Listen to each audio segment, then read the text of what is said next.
सवाल ये इजाज़े की जो है ईडी फिर से जो है चार्जशीट जारी कर दी और जो है 96 डॉक्यूमेंट के आधार पर जो है नए पुख्ता सबूत को लाई है और चार्जेस जारी किए तेजस्वी यादव। सबसे बड़ी बात यह है कि हम लोग पहले से कहा कर रहे हैं कि भारतीय जनता पार्टी और केंद्र सरकार और एनडीए सरकार कहीं ना कहीं जो विपक्षी दलों को परेशान करो और राजनीतिक हित साधो उसकी नियति रही है और उसी नियति के तहत कहीं ना कहीं इस्तेमाल किया जा रहा है। आप देख लीजिए कि पूर्व मुख्य न्यायाधीश रमन्ना साहब ने क्या कहा था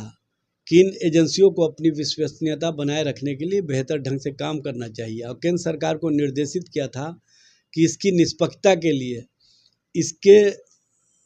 माध्यम से जो बेहतर ढंग से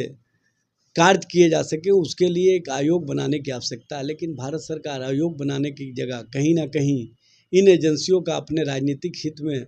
विरोधियों को साधो और राजनीतिक हित साधने का जो इनका प्रयास है वो स्पष्ट रूप से दिख रहा है। भारतीय जनता पार्टी ने मैं भारतीय जनता पार्टी के नेताओं से ही पूछना चाहता हूं कि भारत के प्रधानमंत्री नरेंद्र मोदी ने अजीत पवार के संबंध में कहा था कि देश का सबसे भ्रष्टम व्यक्ति, एनसीपी का मतलब उन्होंने कहा था नेशनल करप्ट पार्टी, और वहाँ पर जो उनके भारतीय जनता पार्टी के महाराष्ट्र के नेता उन्होंने कहा था चक्की पिसिंग। उसी अजीत पवार को 5 दिन के बाद आपने महाराष्ट्र का डिप्टी सीएम बना दिया। महाराष्ट्र का डिप्टी सीएम ही नहीं बनाया बल्कि सप्लीमेंट्री चार्जशीट जो ईडी ने दाखिल किया उसमें आपने उनको बाइज्जत बरी कर दिया। ये कौन सी नीति है? जो विपक्ष में होते हैं उन पर ईडी, सीबीआई, आईटी सारी एजेंसियां सक्रिय हो जाती है और जैसे ही वो विपक्षी दल के नेता आपके सामने नतमस्तक हो जाते हैं, सरेंडर कर जाते हैं, तो यही एजेंसियां कहीं ना कहीं उनको वॉशिंग मशीन में ले जा कर के भ्रष्टाचारी को सदाचारी और शिष्टाचारी बनाने का कार्य करती है। दोहरा पैमाना है और दोहरे पैमाने का इससे बड़ा प्रमाण क्या हो सकता है कि जो कन्विक्शन रेट है उसमें है 0.05%। जब कोर्ट में मामले जाते हैं तो टिक नहीं पाते हैं, लेकिन ईडी के माध्यम से बदनाम करने की जो नीति है भारतीय जनता पार्टी की, केंद्र सरकार की, एनडीए सरकार की, वो स्पष्ट रूप से दिखती है। और इस तरह की राजनीति जो की जा रही है वो स्पष्ट रूप से दिख रहा है। आपने देखा होगा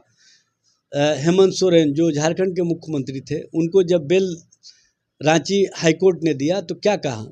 कि इनके खिलाफ कोई भी एविडेंस ईडी ने नहीं मुहैया कराया या कोई एविडेंस नहीं मिला,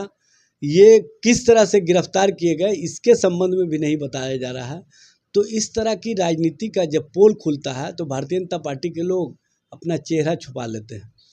आप देख रहे हैं केजरीवाल जी को, आप देख रहे हैं अन्य नेताओं को, और इस तरह से लालू जी के संबंध में तो सब लोगों को पहले से पता है कि लालू जी को बार बार भारतीय जनता पार्टी ने, तेजस्वी जी को बार बार भारतीय जनता पार्टी ने कहा कि आप हमारे राजनीति के साथ आ जाओ तो आप पर कोई मामला नहीं चलेगा। लालू जी ने और तेजस्वी जी ने स्पष्ट रूप से कहा कि मैं किसी भी स्थिति और परिस्थिति में उस भाजपा के सामने नहीं झुक सकता हूं जो भाजपा देश में नफरत फैलाने का काम करती है, जो भाजपा देश में भाई भाई को लड़ाने का काम करती है, जो भाजपा देश को सांप्रदायिकरण करके कहीं ना कहीं अपने एजेंडे के अनुसार देश को चलाना चाहती है। और उन्होंने स्पष्ट कहा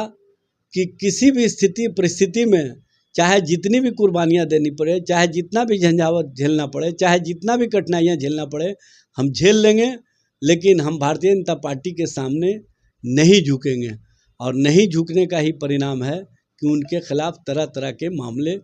बनाए जा रहे हैं और ये मामले जब कोर्ट में जाएंगे तो टिक नहीं पाएंगे। चलिए, ये थे हमारे साथ एजाज अहमद जी और उन्होंने कहा है कि